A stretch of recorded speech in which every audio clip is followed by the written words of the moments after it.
Parking ತೆರಿಗೆ ಬಗ್ಗೆ BBMP ಆಯುಕ್ತರು ಸ್ಪಷ್ಟನೆಯನ್ನು ಕೊಟ್ಟಿದ್ದಾರೆ. ನಾವು ಪಾರ್ಕಿಂಗ್ ತೆರಿಗೆ ಹೆಚ್ಚಳವನ್ನು ಮಾಡಿಲ್ಲ, ಪಾರ್ಕಿಂಗ್ ತೆರಿಗೆ ಕಡಿಮೆಯಾಗಿದೆ ಅನ್ನುವಂಥ ಮಾತನ್ನು ಬಿಬಿಎಂಪಿ ಕಮಿಷನರ್ ತುಷಾರ್ ಗಿರಿನಾಥ್ ಹೇಳಿದ್ದಾರೆ. ಎಲ್ಲರಿಗೂ ಸಮಾನ ದರ ಅನ್ವಯವಾಗುವಂತೆ ಪಾರ್ಕಿಂಗ್ ತೆರಿಗೆಯನ್ನು ಮಾಡಿದ್ದೇವೆ. ನೂತನ ತೆರಿಗೆಯಿಂದ ವಾಣಿಜ್ಯ ಕಟ್ಟಡಗಳಿಗೆ ಅನುಕೂಲ ಆಗಲಿದೆ. ವಸತಿ ಕಟ್ಟಡಗಳಿಗೆ ಯಾವುದೇ ಹೊರೆಯಾಗುವಂತೆ ನಾವು ಮಾಡಿಲ್ಲ. ನಗರದಲ್ಲಿ ಏಕರೂಪ ಪಾರ್ಕಿಂಗ್ ತೆರಿಗೆ ಜಾರಿ ಮಾಡಲಾಗಿದೆ. ಎಲ್ಲ ವಸತಿ ಕಟ್ಟಡಗಳಿಗೂ ಚದರ ಅಡಿ ಲೆಕ್ಕದಲ್ಲಿ ತೆರಿಗೆಯನ್ನು ನಾವು ಮಾಡಿದ್ದೇವೆ. ಅದೇ ರೀತಿ ವಾಣಿಜ್ಯ ಕಟ್ಟಡಗಳಿಗೂ ಅಂದರೆ ಕಮರ್ಷಿಯಲ್ಗಳಿಗೂ ಕೂಡ ಚದರ ಅಡಿ ಲೆಕ್ಕದಲ್ಲಿ ತೆರಿಗೆಯನ್ನು ಮಾಡಿದ್ದೇವೆ. ಪಾರ್ಕಿಂಗ್ ಶುಲ್ಕಕ್ಕೆ ಕರಡು ಅಧಿಸೂಚನೆಯನ್ನು ಹೊರಡಿಸಲಾಗಿದೆ. ಆಕ್ಷೇಪಣೆಗಳು ಇದ್ದಲ್ಲಿ ಏಪ್ರಿಲ್ 5ರೊಳಗೆ ಸಲ್ಲಿಸಬಹುದು. ಬಿಬಿಎಂಪಿಯ ಆಯುಕ್ತ ತುಷಾರ್ ಗಿರಿನಾಥ್ ಈ ಹೇಳಿಕೆಯನ್ನು ಕೊಟ್ಟಿದ್ದಾರೆ. ನೋಡಿ, ಈಗ ಇದಕ್ಕೂ ಕೂಡ ಸಾಕಷ್ಟು ಆಕ್ರೋಶ ವ್ಯಕ್ತವಾಗ್ತಾ ಇತ್ತು. 150 ಚದರಡಿ ಪಾರ್ಕಿಂಗ್ ಸ್ಥಳಕ್ಕೆ ವರ್ಷಕ್ಕೆ 600 ರೂಪಾಯಿ ತೆರಿಗೆಯನ್ನು ಕಟ್ಟಬೇಕು. ಅಂದರೆ ಒಂದು ಚದರಡಿಗೆ 2 ರೂಪಾಯಿ ಕೇಳಿ ವಿಧಿಸೋಕೆ ನಿರ್ಧಾರವನ್ನು ಮಾಡಲಾಗಿದೆ.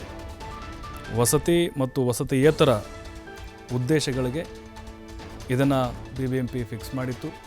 ಈಗ ಯಾವುದೇ ಬದಲಾವಣೆಗಳಾಗಿಲ್ಲ, ಇನ್ನೂ ಕಡಿಮೆ ಮಾಡಿದೆವು ಪಾರ್ಕಿಂಗ್ ತೆರಿಗೆ ಅಂತ ತುಷಾರ್ ಗಿರಿನಾಥ್ ಹೇಳಿದ್ದಾರೆ.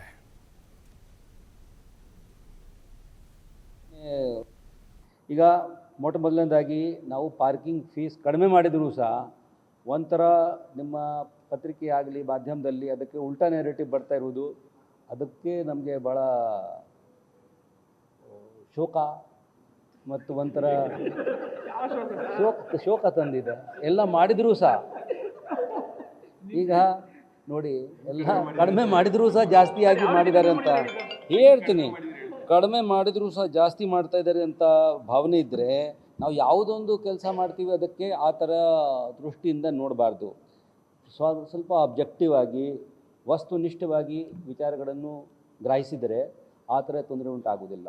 ಹೀಗಾಗಿ ನೋಡಿ, ಹಿಂದೆ ನಮ್ಮ parking area, complete parking area ಏನಿದೆ, ಆ ಪಾರ್ಕಿಂಗ್ ಏರಿಯಾಗೆ ಮಾಮೂಲಿ ನೀವು ಪ್ರತಿಯೊಂದು ಚದರಡಿಗೆ ಎಷ್ಟು ಅಮೌಂಟ್ ಕಟ್ತೀರಿ ಅದಕ್ಕೆ 50% ಅಮೌಂಟ್ ಕಟ್ತಿದ್ದೀರಿ.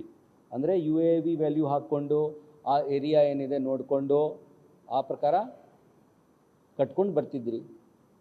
ಈಗ ಏನಾಯಿತು, 50% ತುಂಬ ಜಾಸ್ತಿ ಆಗಿದೆ. ಮತ್ತು ಇದರಲ್ಲಿ ನಮ್ಮ ಕಮರ್ಷಿಯಲ್ದಲ್ಲಿ ಅದು ಅದನ್ನೇ ಫಾರ್ಮುಲಾ ಮಾಡಿದರೆ ಅದಕ್ಕೆ ಒಂದು ಬೇರೆ ಥರ ರೇಟ್ ಬರ್ತಾಯಿತ್ತು.